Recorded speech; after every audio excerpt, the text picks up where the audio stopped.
Good afternoon class. आज हम क्या पढ़ेंगे? चैप्टर 4 ही है आपका, ठीक है। इलेक्ट्रो और मेजर एक्स्ट्रा सोलर इंट्रासोलर ही है, लेकिन उसमें क्या पढ़ेंगे हम? Electrolyte replacement therapy, potassium chloride और पेरेंटल मैग्नीशियम एडमिनिस्ट्रेशन और calcium and calcium gluconate replacement, ठीक है। तो इसमें क्या क्या आएगा आपका? सबसे पहले क्या था?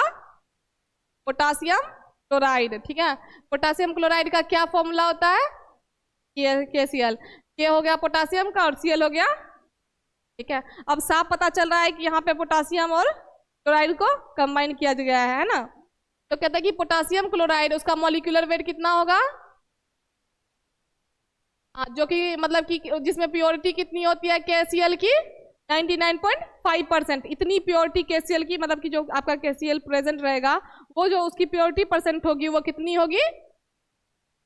99.5%। कितना बचा है 100 होने में? 0.5%। कहता है कि मेजर्ड आफ्टर ड्राइंग। अब इसको मेजर कैसे करोगे? जब ये तो किसके ड्राई करोगे? कितने डिग्री पे? 105 डिग्री सेल्सियस पे। कितने देर के लिए?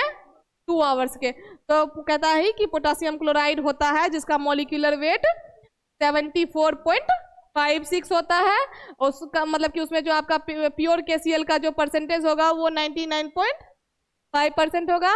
इसको आप मेजर कैसे करोगे? 105 डिग्री पे इसको ड्राई कर लोगे। ड्राई करने के बाद इसको 2 घंटे, मतलब ड्राई तो करेंगे ना 2 घंटे के लिए, 2 घंटे के लिए इसको ड्राई करेंगे, उसके बाद इसको मेजर करेंगे, ठीक, जब सूख जाएगा। अब है कि KCl मतलब कि KCl को बनाओगे कैसे? तो कैसे बनाओगे? The salt is mainly obtained from carnallite. का फॉर्मूला आपका क्या हो गया? KCl MgCl2 6H2O and is usually found in, क्या है? केल्विन। उसमें आप क्या हो गया कि जिसमें देखो सबसे पहले ये देख लो ये क्या होता है? Natural mineral that contains potassium, मतलब कि मिनरल होता है एक तरह से, ठीक है, जिसमें आपका क्या प्रेजेंट होता है? पोटासियम, मैग्नीशियम और क्लोराइड और वाटर। पोटासियम हो गया, क्लोराइड हो गया, मैग्नीशियम हो गया, वाटर हो गया। बोला है ना इसमें? पोटासियम, मैग्नीशियम, क्लोराइड, वाटर, चारों चीज उस फॉर्मूले में आ गया है ना। और क्या कहता है कि कहाँ पे पाया जाता है? सेल्विन। सेल्विन में मतलब क्या हुआ? A natural mineral made mostly of, obvious ही बात है, जो मतलब पोटासियम क्लोराइड से बना होगा वहीं आपसे मतलब कि जिसमें कहीं आपको पोटासियम मिलेगी, है ना। तो जो आपका ये कोर्नालाइट मिलता है वो कहाँ से मिलता है? सेल्विन से, ठीक है। उसके बाद कहता है कि the crust carnallites is warmed at suitable temperature. आप क्या करोगे? जो ये कोर्नालाइट है उसको क्या करोगे? आप तोड़ लोगे, मतलब क्रश कर लोगे, उसको चूर लोगे, ठीक है। जैसे कि कोई भी चीज होता है उसको हम क्या करते हैं? पीसते हैं। तो पीसने से पहले वो क्या होता है? छोटे छोटे पार्ट्स में वो टूट के होता है ना, तो उसी को उसके बाद क्या कहते हैं कि उसको हम किसको वार्म करेंगे? कोर्नालाइट को क्रश करके वार्म कर लेंगे। कहाँ? टेबल टेम्परेचर पे, मतलब जो भी टेम्परेचर उसके लिए ठीक रहेगा उसके लिए। किसके साथ करेंगे? लिक्विड का मतलब कोई भी लिक्विड सब्सटेंस है ना। उसके बाद हैविंग मैग्नीशियम क्लोराइड। अब देखो लिक्विड बोला ना, लिक्विड के साथ करेंगे, लेकिन लिक्विड क्या होना चाहिए जिसमें, ठीक है। अब कहता है कि then the magnesium chloride and potassium chloride is dissolve in carnallite. उसके बाद हम क्या करेंगे? पोटासियम क्लोराइड को और मैग्नीशियम क्लोराइड को किसमें डिजोल्व करेंगे? कोर्नालाइट में। आफ्टर, जब उसको हम वार्म कर लेंगे क्रश करके, उसके बाद, ठीक है। आप कहता है कि आफ्टर एन आवर अनडिजोल्व क्या है? मटेरियल ही ना, मटेरियल स्टार्ट सेटलिंग डाउन। आप क्या कहते हैं कि जो आपके अनडिजोल्व्ड मटेरियल रहेंगे वो क्या करेंगे? Settle down. सेटल डाउन मतलब नीचे वो बैठ जाएंगे, ठीक है। कौन से? जो डिजोल्व नहीं होंगे, ठीक है। होता है ना कि अगर मान लो पानी में कुछ मिलाओ, ठीक है, तो क्या होता है? जिसको मिलना होता है वो तो मिल जाता है, जिसको नहीं मिलना होता है वो आके नीचे बैठ जाता है। वही बात है, ठीक है। वो सेटल डाउन हो जाता है and the hot liquid is decanted to cool. मतलब जो हॉट लिक्विड होता है उसको रख दिया जाता है कि वो ठंडा हो जाए, ठीक है। उसके बाद क्या कहता है कि क्रूड पोटासियम क्लोराइड क्या लिया है? क्रूड। क्रूड मतलब क्या हुआ? कर्ड मतलब जमा हुआ होता है, कर्ड। क्या हुआ आपका? क्रूड तो हम रॉ भी बोलते हैं, है ना। रॉ क्या होता है? स्टार्टिंग मटेरियल जो भी होते हैं जिसपे हमने प्रोसेसिंग नहीं किया। वैसे ही मान लो कि जो आप मान लो कि कोई प्लांट से आपको पोटासियम क्लोराइड मिलेगा, ठीक है, आपको पता है कि इसमें पोटासियम क्लोराइड का प्रेजेंस है, तो उस टाइम वो जो पोटासियम क्लोराइड वो क्या होगा? क्रूड होगा, ठीक है। कहता है कि crude chloride starts depositing and क्या कहता है कि पहले क्या हो जाएगा? वो डिपॉजिट हो जाएगा। डिपॉजिट मतलब एक जगह पे जमा हो जाएगा, उसके बाद डीक्रिस्टलाइजिंग शुरू हो जाएगा उसमें, मतलब का मतलब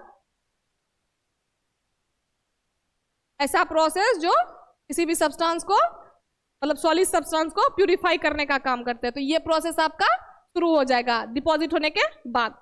एक जगह डिपॉजिट हुआ, अब अस्थिर हो गया, ठीक है, अब उसमें कुछ नहीं होने वाला, तब उसमें प्योरिटी का क्या करते हैं? प्योर सब्सटेंस को हम सेपरेट कर लेते हैं, ठीक है। आप कहते हैं कि in laboratory it can be prepared by treating HCl with bicarbonates. और अब है कि लाइब्रेरी में आप इसको कैसे बना, सॉरी लेबोरेटरी, ठीक है, लाइब्रेरी में नहीं बनता है, लेबोरेटरी में बनता है, ठीक। तो लेबोरेटरी में इसको आप कैसे बनाओगे कि it can be prepared by treating HCl with bicarbonate और पोटासियम। यहां देखो, यहां पे क्या है आपका? पोटासियम कार्बोनेट आया और यहाँ पे बाइकार्बोनेट आया, ठीक है। आप देखो दोनों, यहाँ पे इसको करवाया, यहाँ पे इसको करवाया, तो क्या बना आपका? जब हमने किसको करवाया के साथ? HCl के साथ रिएक्ट करवाया, तो किसके साथ कौन रिएक्ट करेगा? के साथ Cl। आप क्या बना रहे हो? Potassium chloride. तो ऑब्वियस ही बात है, पोटासियम किसके साथ जाके मिल जाएगा? क्लोराइड के साथ। अब बचा हुआ जो है वो किसके साथ? CO2 तो बाहर हो जाएगा, है ना। उसके बाद बचा क्या आपके पास? H2 बचा, और यहाँ पे क्या आया? CO2 आया, तो यहाँ पे एक ऑक्सीजन भी बचा है ना। तो इसके वजह से यहाँ पे क्या हो जाएगा? H2O मैनेज है। अब आया दूसरे में क्या लिया है आपका? Potassium carbonate. पोटासियम कार्बोनेट में और किसके साथ रिएक्ट करवाया? इसमें क्या हो गया आपका? HCl किसके साथ रिएक्ट करेगा? K के साथ। ऑब्वियस ही बात है ना, आप चाहे ये हमको बनाना क्या है? Potassium chloride. तो हम किसी के साथ भी रिएक्ट करवाएंगे तो वो पोटासियम और क्लोराइड मैच होगा ही होगा। तो इसलिए ये पोटासियम जाके किससे मिला? तो क्या बना लिया? फिर आपके पास क्या बचा? H2O। या कैसे? और यहाँ पे CO2, यहाँ पे एक H है आपका, है ना। उसके बाद कहाँ पे है? यहाँ पे एक H है, तो 2 H मिला तो H2, और यहाँ पे से CO2 ही गया है, तो यहाँ पे एक ऑक्सीजन बाकी है, क्या हो गया आपका? H2। क्लियर है? क्लियर है ना यहाँ तक? ठीक। अब कहता है कि प्रॉपर्टीज जो आपके क्या है, क्या कहते हैं? पोटासियम क्लोराइड है, उसका प्रॉपर्टीज क्या क्या होगा? क्या क्या होगा? जो आपका वो दिखने में होगा, कैसा होगा? क्रिस्टलाइन व्हाइट, और क्या होगा? सॉलिड मटेरियल होगा, ठीक है। उसके बाद क्या कहता है? क्रिस्टल जो होगा वो क्या होगा? क्यूबिक स्ट्रक्चर का होगा। सॉल्युबिलिटी जो होगी वो क्या होगी? वाटर में कम सॉल्युबल होगा, देन सोडियम क्लोराइड में ज्यादा होगा और वाटर में कम होगा। यही कहता है ना, less soluble in water than chloride. इसमें भी लेस सॉल्युबल होगा, लेकिन वाटर में जो है वो नहीं सॉल्युबल होगा। Soluble in glycerine and ether. जो आपका ग्लिसरीन है और ईथर है उसमें प्रॉपरली ये सॉल्युबल होता है, ठीक है। आप कहता है ऑर्डर मतलब टेस्ट या स्मेल? तो क्या हो गया? ये कोई स्मेल नहीं होगा। फिर कहता है कि टेस्ट क्या होगा इसका? सलाइन का मतलब नमकीन। NaC कैसा होता है टेस्ट? सलाइन, ठीक है। सलाइन का मतलब ही क्या होता है?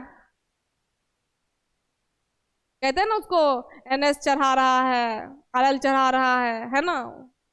तब क्या होता है? सॉल्ट ही तो होता है ना। तो कहता है कि इसका टेस्ट जो होता है वो कैसा होता है? सलाइन होता है। उसके बाद melting point 772 degree Celsius. pH होगा, it's 10% aqueous solution is neutral, to litmus paper. इसका पीएच क्या होगा, जो 10% इसका एक्वा सॉल्यूशन होगा वो क्या होगा, न्यूट्रल होगा, ना एसिड होगा ना बेस होगा। इसका पीएच मतलब 7 होगा, ठीक है। 7 पे जो है वो आपका न्यूट्रल रहता है, ना एसिड होता है ना बेस होता है। अब कहता है कि chemically chloride can be precipitated by some ions. जो आपका क्लोराइड है उसको हम कैसे प्रेसिपिटेट कर सकते हैं, प्रेसिपिटेट का मतलब तो पता है ना, हाँ। तो उसको कैसे प्रेसिपिटेट करेंगे हम, कुछ आयंस का यूज करके, और वो आयंस क्या क्या होंगे,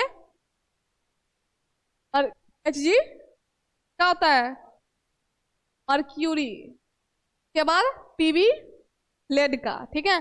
क्वालिटेटिव एनालिसिस हम क्या करेंगे, इसको इसके हेल्प से आयंस को क्या करेंगे हम प्रेसिपिटेट करेंगे, कौन से आयन को, क्लोराइड आयंस को, ठीक है। कहता है ना केमिकली, अब ये सब तो केमिकल ही है ना, तो इसको हम क्या करें, chloride can be precipitated by some ions in the quality. जब आप क्वालिटेटिव एनालिसिस करोगे तो उसमें मतलब क्लोराइड को हम प्रेसिपिटेट कर सकते हैं किसके मदद से, सिल्वर, Ag किसका होता है,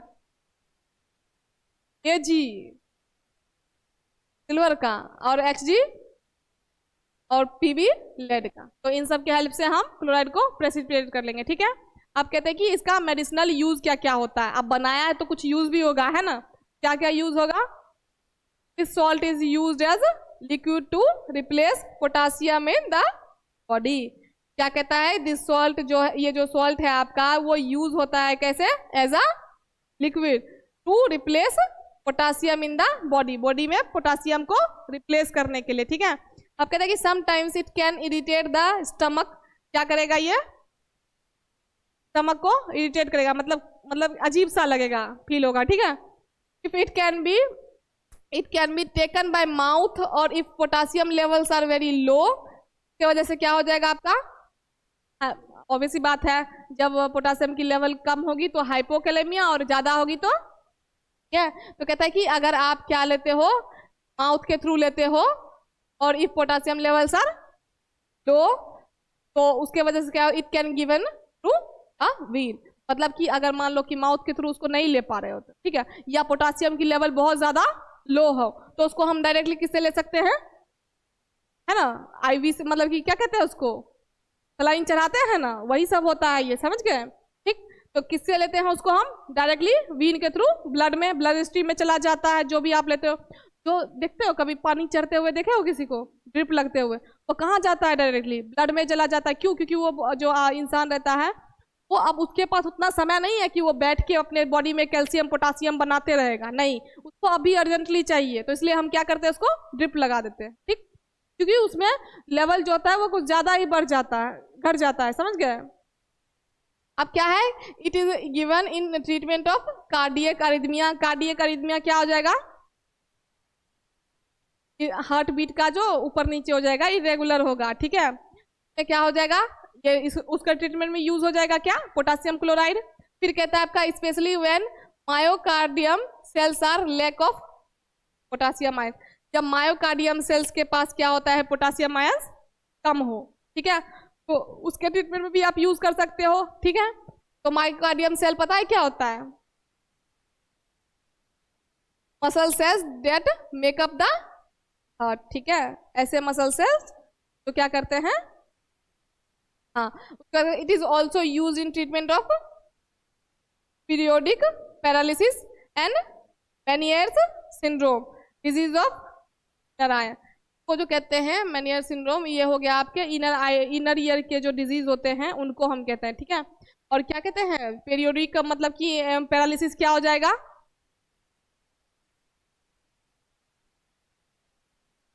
काम करना बंद कर देगा, है ना। तो उसके बाद कहते हैं उसमें भी आप यूज कर सकते हो उसको। उसके बाद क्या कहता है कि it is used to cure mental disorder. Mental disorder में क्या क्या आ जाएगा, आगे बीमारी, ठीक है, जैसे जो भी दिमाग से जुड़ी बीमारी होगी, पागल हो जाएगा, है ना, फिर की उसके फिर की अलग एपिलेप्सी अलग। तो क्या कहता है कि मेंटल डिसऑर्डर में हो जाएगा, जैसे पागल हो गया, कोमा, क्या कहते हैं उसका, वो क्या कहते हैं, उसमें ट्रॉमा हो गया उसको कोई, तो किस में चला जाता है, नहीं नहीं, आजकल बहुत एक मतलब कि नॉर्मल सा टर्म है जो हर कोई यूज करता है, डिप्रेशन। डिप्रेशन। हाँ, बहुत इजीली नहीं बोलता है कि हम, अरे भाई डिप्रेशन पता भी होता है पहले क्या होता है। हाँ, तो वो सब सारे किस में आ जाएंगे, मेंटल डिसऑर्डर में, है ना। मतलब बहुत कॉमन है आजकल, कोई भी बोल देगा हम तो डिप्रेशन में जा रहे हैं, डिप्रेशन में जा रहे हैं, है ना। बहुत लोगों ने उस पर रील्स भी बनाए हैं। तो इसके बाद मिस्थेनिया ग्रेविस हो गया। मिस्थेनिया ग्रेविस क्या हो जाएगा, उसमें मसल्स की वीकनेस हो जाती है, जो आपका मसल्स है वो प्रॉपर काम नहीं कर जाएगा, करेगा, उसमें वीकनेस आ जाएगी, ठीक है। उसके बाद ये तो चलो हो गया, यहाँ पे ये चीजें लिखी हुई है, तो क्या कौन सा क्या क्या होता है, ठीक है। मसल मिस्थेनिया ग्रेविस क्या होता है, माइकार्डियम क्या होता है, कार्डियक एरिथमिया, मेनियस सिंड्रोम क्या होता है, सब लिखा हुआ है, ठीक है। तो पढ़ोगे तो कोई दिक्कत नहीं होगा। अगर मान लो यहाँ का पढ़ा हुआ भूल भी गया तो एक बार नीचे देख लेना, ठीक। चलो वो तो किसकी बात थी, पोटासियम क्लोराइड की, ठीक है। अब आया किस पे, पेरेंट्रल मैग्नीशियम। पेरेंट्रल से क्या समझते हो, आईवी, और जो भी क्या होता है हम इंजेक्शन के थ्रू देते हैं उस सब क्या हो जाएगा, पेरेंट्रल। मैग्नीशियम पता है क्या होता है, आयंस होते हैं आपके, है ना, केटायंस होते हैं, है ना। उसके बाद है आपका एडमिनिस्ट्रेशन, मतलब देना, है ना, एडमिनिस्टर करना। उसके बाद कहते हैं magnesium is the fourth most present cation in the body. अगर आपके बॉडी में मतलब कि सबसे ज्यादा केटायन प्रेजेंट है चौथे नंबर पे, तो वो क्या है, मैग्नीशियम है। इसके बाद आफ्टर सोडियम, पहले सोडियम है, फिर पोटासियम है, फिर कैल्शियम है, और चौथा नंबर पे मैग्नीशियम है, ठीक है। It is the second most common cation in the intracellular fluid. अब इंट्रासेलर फ्लूइड में जितने भी केटायन आते हैं उसमें इसका नंबर किस पे आता है, दूसरे पे आता है, ठीक है। सोडियम क्या होता है, इंट्रासेलर या एक्स्ट्रासेलर, पढ़ के आना। अब है the normal human body contains 21 to 28 gram of, normal human body में जो मैग्नीशियम की मतलब की प्रेजेंस रहती है वो कितनी होती है, हाँ, और अप्रोक्सीमेटली 53% इन बोन्स। बोन में कितनी रहेगी, 53%, 27% in muscle, 19% in non muscular soft tissue, ठीक है। मतलब कि नॉन मस्कुलर टिश्यू क्या हो जाएंगे, हाँ। आप कहते हैं कि तो एंड ओनली 1% इन, समझ गए, मतलब इसकी जो प्रेजेंस ज्यादा रहेगी वो किस में रहेगी, एक्स्ट्रा सेलर में, और 1% जो रहेगी वो कहाँ रहेगी, एक्स्ट्रा सेलर में, ठीक। क्लियर है। जो सीधा कहता है कि जो आपका एक नॉर्मल ह्यूमन बॉडी है ना, तो उसमें जो आपका मैग्नीशियम का प्रेजेंट रहेगा वो 21 से 28 ग्राम रहेगा। अब जिसमें क्या कहता है कि 53% आपके बोन्स में रहेगा, 27% मसल में, और 19% अदर जो आपके हो गए, ठीक है। उसके बाद हो गया 1% एक्स्ट्रा सेलर, ठीक। टोटल कितने हो गए, हो गए, क्लियर है। आप कह रहे हैं कि normal serum magnesium concentration range from 1.6 to, क्या कहते हैं, नॉर्मल सीरम, सीरम क्या होता है, अरे रब्बा नहीं, वो तो अलग चीज हो गई। सीरम होता है बैलेंस्ड एंड हेल्दी कंपोजिशन, और वो सभी चीज के लिए होते हैं, क्या, फेस पे लगाने के लिए, बाल में लगाने के लिए, हाथ में लगाने, पैर में, जहां लगा लो सीरम हर तरह की चीजों के लिए बनता है, ठीक है। ऐसा नहीं कि फेस पे, बाल के लिए भी सीरम आता है ना, नहीं आता है, बाल के लिए भी हेयर सीरम आता है, फेस सीरम, हेयर सीरम, सभी सीरम आते हैं, ठीक है। यहाँ हम किस सीरम की बात कर रहे हैं, यहाँ हम खाने वाले मतलब कि खाने वाली चीजों की बात कर रहे हैं, जिसमें क्या होता है आपका balanced and healthy composition of all these component as found in healthy person. क्या क्या होगा कि आपका जो नॉर्मल सीरम होगा, मतलब कि रिक्वायरमेंट है बॉडी में आपकी हेल्दी और कंपोजिशन और बैलेंस कंपोजिशन की, वो सारे आपके बॉडी में क्या रहेंगे, उसका रेंज क्या होगा, ठीक है, MgDL। MgDL का मतलब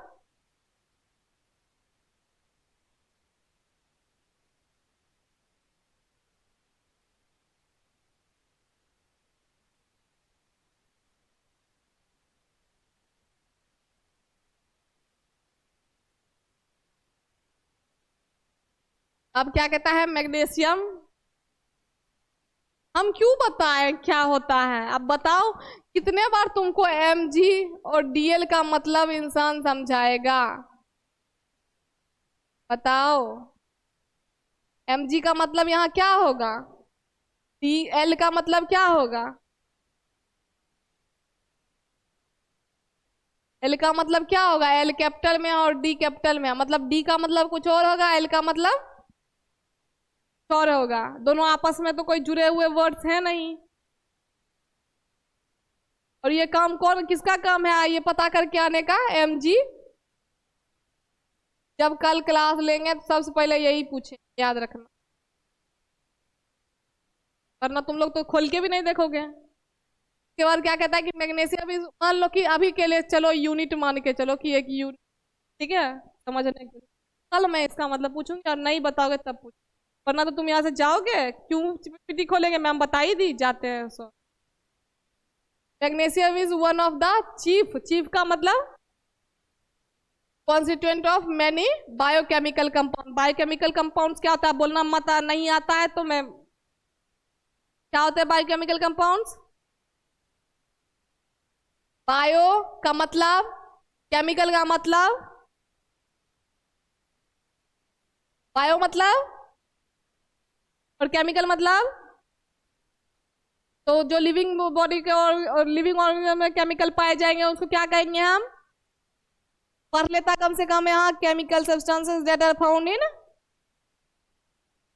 ये तो लिख दिया मैंने, अगले बार से देखो नहीं लिख के। उसके बाद मैग्नीशियम जो है वो सबसे चीफ है, कॉन्स्टिट्यूएंट है किसमें, सॉरी बायोकेमिकल कंपाउंड्स में। अब कहते हैं कि it participates in many metabolic process and can be involve in many function सच है, बहुत सारे मेटाबॉलिक प्रोसेस में ये इन्वॉल्व होते हैं, जैसे एनर्जी को प्रोड्यूस करने में, स्टोर करने में, और एटीपी को यूटिलाइज करने में, एटीपी का full form, some enzymatic reaction involve in protein synthesis, मतलब कुछ प्रोटीन सिंथेसिस के रिएक्शन होते हैं उसमें भी आपका ये इन्वॉल्व होता है, क्या, मैग्नीशियम, ठीक है। अब कहते हैं कि some other essential use of magnesium क्या क्या हो जाएंगे, न्यूरोमस्कुलर ट्रांसमिशन पता है, न्यूरोमस्कुलर पता होगा, ट्रांसमिशन का मतलब, हाँ एकदम सही बोली नंदू। अब है कार्डियक एक्साइटेबिलिटी, कार्डियक को, कार्डियक का मतलब और एक्साइट का मतलब, तुमसे कोई बोल दे कि नहीं तुम्हें 2 करोड़ का लॉटरी लग गया, तुम क्या करोगी,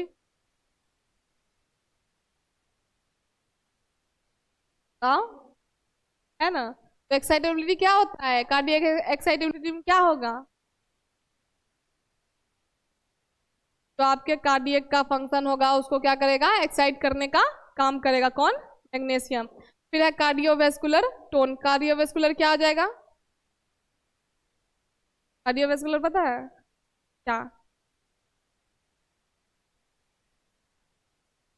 कार्डियो और कार्डियक में कुछ फर्क है क्या, फिर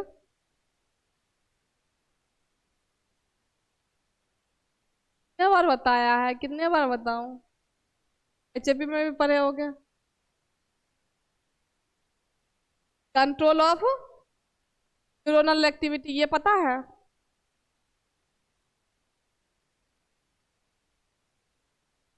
न्यूरोनल में न्यूरॉन्स क्या होते हैं,